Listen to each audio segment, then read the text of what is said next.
أشرقت نفسي بنور من فؤادي حينما رددت يا رب العباد. الحمد للہ رب العالمین، الصلاة والسلام علی رسولہ الکریم، اما بعد. السلام علیکم ورحمۃ اللہ وبرکاتہ.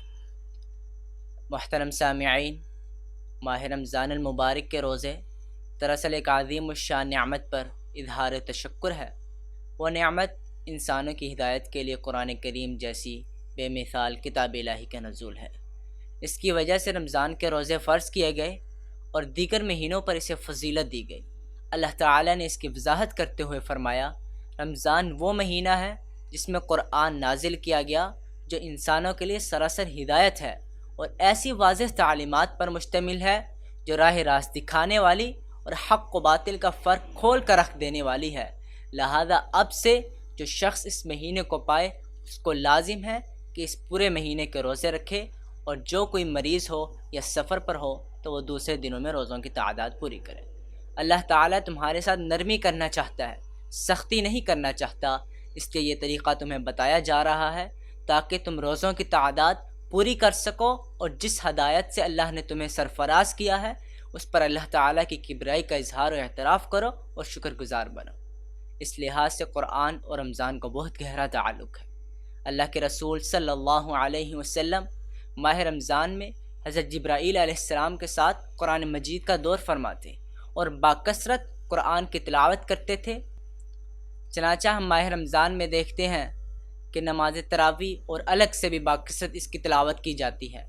رمضان اور قرآن کو اس طور پر بھی مناسبت حاصل ہے کہ یہ دونوں روز قیامت بندے کے حق میں سفارش کریں گے. رسول اللہ صلی اللہ علیہ وسلم نے ارشاد فرمایا، قیامت کے دن روزہ اور قرآن دونوں بندے کی شفاعت کریں گے.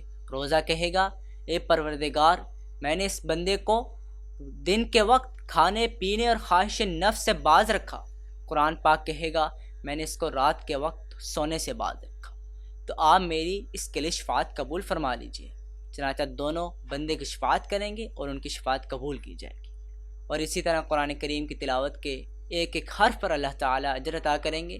اس میں کوئی شک نہیں کہ کلام پاک کی تلاوت اللہ تعالیٰ کو بے حد محبوب ہے، اور اس کا پڑھنا اور سنانا دونوں کار ثواب ہے. اس کی ایک ایک آیت پر اجر و ثواب کا وعدہ ہے، مگر یہ بھی حقیقت ہے کہ اس کا فہم، اس میں غور و تدبر اور عمل پیرا ہونا نہایت ضروری ہے.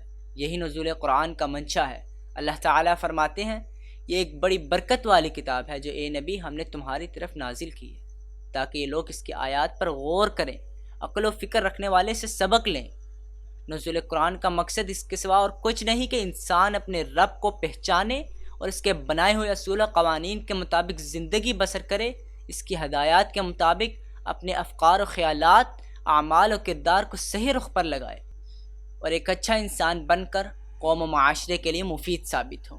اللہ تعالیٰ کے علاوہ اور کوئی وہ اصول و قوانین مرتب نہیں کر سکتا، کیونکہ جس نے یہ دنیا بنائی، اس کے اندر جو چیزیں پیدا کی، وہی جانتا ہے کہ اس میں کون سی چیز بری ہے اور کون سی چیز اچھی ہے، کس طرح سے اس کی اصلاح ہوگی اور کن وجوہات سے اس میں فساد و بگاڑ پیدا ہوگا. اللہ تعالیٰ ہی دنیا کا نظام مرتب کر سکتے ہیں، کوئی اور نہیں. صرف اسی کی اطاعت سے انسان دونوں جہانوں میں فلاح و نجات پا سکتا ہے. اللہ نے انسان کو دل و دماغ کی شکل میں ایک خاص قسم کی دولت عطا کی ہے. قرآن کریم انسان کو اسی عقل و شعور کے استعمال کے لیے جھنجھوڑتا ہے. افلا يتدبرون القرآن ام علی قلوب اقفالها، کیا ان لوگوں نے قرآن پر غور نہیں کیا یا دلوں پر ان کے قفل چڑھے ہوئے ہیں، تالے لگے ہوئے ہیں؟ فہم قرآن کے سلسلے میں صحابہ کرام رضی اللہ عنہما کا بھی یہی معمول تھا. واضح اور پختہ نظریہ تھا جس پر وہ عمل پیرا تھے.